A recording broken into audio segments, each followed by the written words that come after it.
एक समय की बात है, प्रजापति ने देवता और दानव दोनों को निमंत्रण भेजा भंडारे में सम्मिलित होने के लिए। समय पर दोनों दल के लोग आ गए।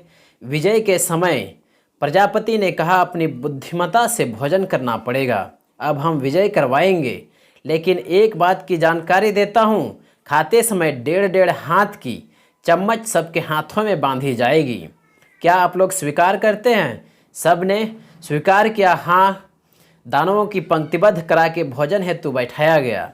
भोजन परोसा गया। सबके हाथ में डेढ़ डेढ़ हाथ की एक चम्मच बांधी गई। प्रजापति ने खाने की अनुमति दी। दानवों ने खाना प्रारंभ किया, पर हाथ मुड़े तब तो खाए।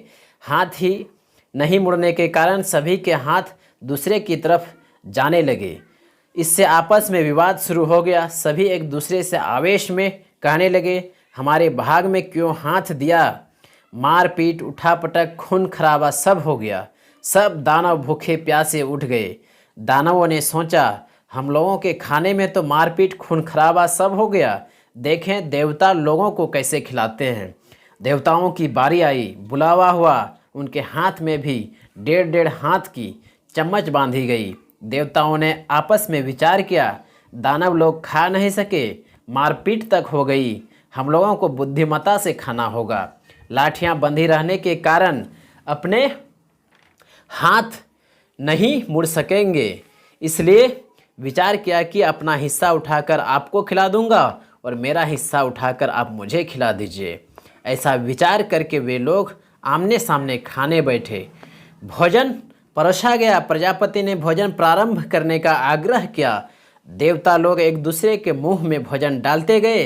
इस तरह सभी देवतागण ने इच्छा भर भोजन कर लिया। उसी तरह से हम लोग को भी राक्षसी वृत्ति नहीं रखनी चाहिए, देव वृत्ति रखनी चाहिए। आपस में मेलजोल से काम करना चाहिए ताकि शांति से सब चीज़ संपन्न हो और किसी को दुख ना हो। विपत्ति आते रहेगी, लेकिन मेलजोल से सारी विपत्तियां खत्म हो जाएंगे, सारे कष्ट मिट जाएंगे।